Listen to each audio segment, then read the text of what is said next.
I would like to raise my concern in this assembly too, as it is important.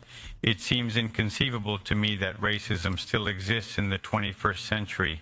What is even more alarming is that public policy is being influenced by such racist ideas regarding migration. Classist attitudes are being implemented into public policies that not only infringe on basic human rights but also jeopardize safety. International collaboration is at risk. Look at Mexico and the US, which have a big population. We are referring to millions, 30 million, 40 million Mexicans who contribute to the wealth of the neighboring country through their hard work, not to steal. They did not come to engage in antisocial behavior. Instead, they pay taxes every day and contribute to the wealth of the neighboring country through their work and effort. Still, they face persecution, yet the drug trafficking organizations operating in U.S. territory are not pursued in the same manner, dismantled. We hold that there exists a hypocritical attitude towards these topics that ought to be examined, and a respectful relationship between countries should be advocated. We are indeed staunch supporters of our country's independence and sovereignty. We will keep the lines of communication open and maintain dialogue.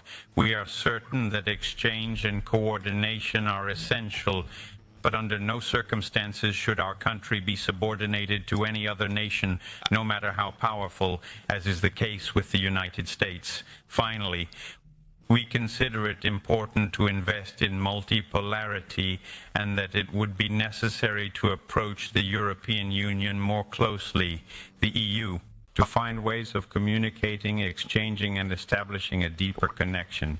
But I am still amazed, I heard it this morning, that while the military intervention of Russia in Ukraine is condemned, the intervention of Israel in Palestine is not condemned with equal vigor. The intervention of the United States and the European Union in Afghanistan or Iraq. We think that every military intervention should be condemned, as well as all racism, classism, homophobia, and misogyny.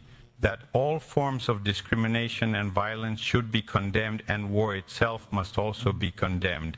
That in this 21st century we should find ways to communicate respectfully between peoples and governments globally and contribute to development, where we make sure that the core of our economic development is centered on humanity.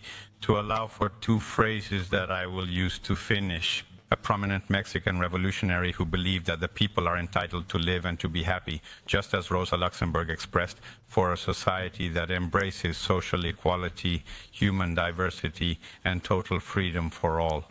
I thank you for your attention and wish a long life to the peoples of Europe, a long life to the European Council, but above all, long life to relationships without racism, without classism, and with respect among peoples and nations. Thanks for your attention.